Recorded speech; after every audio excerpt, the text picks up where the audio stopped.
Yo, Bakayalo Kono Yalo, et oui, on se retrouve pour une petite review de l'épisode 290 de Boruto. Et les amis, si t'as pas vu l'épisode, je te mets le lien en description, comme ça tu pourras le regarder directement. Et puis après, on se retrouve pour cette vidéo pour faire un petit récap par rapport à ce que j'ai vu et ce que j'ai apprécié ou non. Et en effet, le problème, c'est que j'ai déjà vu les chapitres, donc je savais plus ou moins ce qui allait se passer. Et comme il n'y a pas eu des gros combats, des grosses animations de dingue, j'ai été un peu, c'est bien, mais sans plus. Parce que je connais déjà l'histoire. Alors oui, c'est bien raconté. Là, tu as eu les petites scènes d'émotion où tu as Kawaki qui était un peu déprimé, voilà. Là, on voit qu'il était perturbé dans le précédent épisode et que là, tu as Nishi qui est placé pour les surveiller. Donc, tu as Boruto et Kawaki et tous ses amis qui sont en train de râler, qui se disent « Ah, mais vas-y, il y a le mec qui nous surveille » et le mec, il se cache même pas. Et c'est plutôt malin, c'est plutôt marrant, je veux dire, de les voir directement souffrir sous les yeux de Nishi. Et c'est tout. Et puis après, tu as toute l'histoire qui se déroule. Donc, tu as la petite vie familiale chez les Uzumaki. Oui. Et tu as Boruto qui est là, qui joue à la console. Tu as Hinata qui regarde son petit film d'amour pendant que Naruto, il fait semblant de regarder pour faire plaisir à Hinata, mais alors qu'il dort en fait. C'est sympa d'avoir la petite vie quotidienne des Uzumaki. Mais après, on a ce fameux Kawaki qui dit « Je vais jeter les ordures ». Il en profite pour détourner le regard de Nishi et il saute dans le buisson. Et à ce moment-là, il fait un Kagebunshin et il cache sa présence. Du coup, on se rend compte que vraiment, Konoha, ils sont mauvais parce qu'ils se focalisent que sur le chakra. En même temps, c'est un monde de ninja, donc on sait très bien que c'est que le chakra qui fonctionne. Et du coup, Kawaki, il arrive à se faufiler et à s'enfuir. Mais pendant ce temps-là, Boruto, il était très longtemps coincé devant les toilettes parce qu'il y avait Kawaki qui était dedans et qui faisait « Vas-y, ouvre la porte, t'es un faux, il y a un truc qui cloche et tout ». Kawaki qui ouvre pas la porte et il aurait fallu que Naruto arrive pour faire ouvrir la porte et au final ils se rendent compte que Kawaki il était parti. Mais voilà, on avait aussi cette fameuse scène par rapport à Amado qui se discute avec Shikamaru. Alors on sent que Shikamaru il a toujours pas confiance en Amado. C'est vrai que jusqu'à présent, même en scan, on sait toujours pas pour Amado. Donc le mystère reste entier par rapport à ce personnage, mais on voit que déjà d'en haut là, Shikamaru il a des soupçons, il parle quand même mal à Amado, et Amado même lui, il arrive un peu à l'improviste, tu vois, mais il est curieux et il n'a pas l'air si méchant en fait. Et c'est compliqué de savoir s'il est méchant ou pas dans l'histoire. Bref, est-ce qu'il est méchant ou pas? Gros débat, dites-moi en commentaire. Mais par rapport à cet épisode, on n'a pas plus d'informations. Ils n'ont pas rajouté de nouvelles scènes. Moi, je voulais un peu plus de croustillant, un peu plus d'informations qu'on n'aurait pas eu par rapport au chapitre, au manga. Là, non. C'est vraiment l'interprétation même.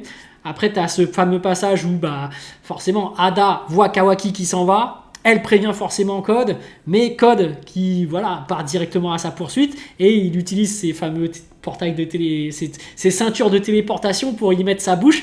Et c'est bizarre, parce que t'as la meuf qui commence à avoir la bouche au niveau de là qui pousse. En vrai, Code, il peut faire des trucs bizarres. Il peut placer sa bouche un peu n'importe où. Il peut partir dans des délires bizarres. Même de ses membres qui partent partout, là, grâce à ses ceintures cloutées. Code, il peut faire des choses assez violentes. Mais on remarque aussi que sur le chemin, quand il court, il avait mis la bouche pour parler avec Ada, mais quand il parlait, on voyait toujours sa bouche.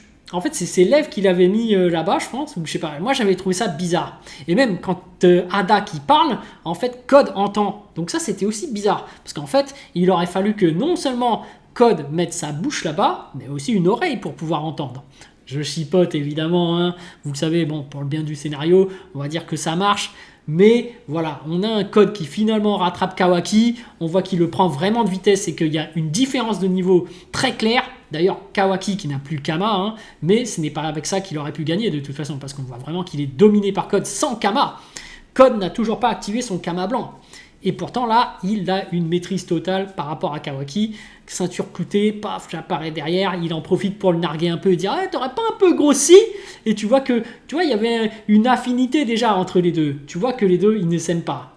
Du moins, t'as vraiment Code qui a vraiment envie de démonter Kawaki, mais il ne peut pas. Parce que on sait très bien qu'il obéit à Ada, et Ada lui a dit non, tu touches pas à Kawaki, c'est mon prince charmant, ne le touche pas, etc. etc. Donc du coup, il le laisse tranquille. Ouais, en gros... on a un fameux Kawaki qui se débrouille toujours bien pour ne jamais être dans la sauce, comme on dit dans les termes exacts. Mais voilà, t'as un Kawaki qui finalement dit pourquoi il est là, pourquoi il voulait voir Code, et on voit qu'il est vraiment, il le fait vraiment par amour pour Naruto. Il est vraiment dingue du 7ème. Il est prêt à sacrifier sa vie pour sauver celle du village et celui du 7ème. Et ça, c'est de la culpabilisation. Parce que tu te dis, regardez, eux, ils sont innocents, ils m'ont aidé et tout, ils sont super gentils et tout, et tu voudrais pas qu'il leur arrive malheur à cause de moi. Et d'ailleurs, si je suis la source du problème, eh ben, je n'ai qu'à me rendre, comme ça, il n'y aura plus de problème en réalité. Ils étaient déjà bien sans moi, donc voilà, autant partir et puis basta. Mais finalement, tu vois bien que Boruto, il sait que pour Naruto, Kawaki est considéré comme son fils. Donc, et même lui, il le considère comme son frère. Donc, il intervient forcément à la fin pour mettre une raclée et un gros coup de pied sur Code et pour pouvoir se battre à fond contre Code. Et voilà, tu as un sauvetage in extremis de Boruto qui est prêt à se lancer dans une bataille. Mais entre-temps, c'est vrai que Kawaki ne veut pas se laisser faire. Il veut se rendre auprès de Code. Et c'est pour ça que Boruto, il finit par lui mettre une patate. Voilà, parce que Kawaki, il ne pense qu'à lui au final.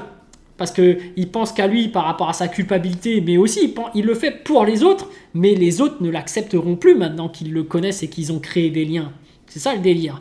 Mais bref, finalement, Boruto, qui est sur le point d'engager un super combat et qui balance le Kama, ça y est, c'est parti. Et entre-temps, il espère gagner du temps pour que les autres puissent venir les aider. Donc, parce que effectivement, ils ne peuvent pas sentir le chakra chez Kawaki, mais ils le ressentent chez Boruto, parce que lui ne l'a pas camouflé. Et on sait que voilà, les ninjas repèrent par rapport uniquement au chakra.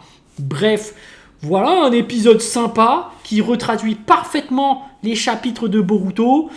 Très bien animé, très bien fait, mais la difficulté n'était pas au rendez-vous, puisqu'il n'y a pas vraiment des grosses scènes d'action. C'est vraiment sur des plans fixes où les gens parlent, expliquent ce qui se passe. On a bien compris comment c'était. Maintenant, on va attendre la suite parce que la fin promet du lourd. Parce qu'on sait... Enfin, moi, je sais ce qui va se passer et ça va être du lourd, du lourd, du lourd. Donc, on n'est pas prêts, les amis.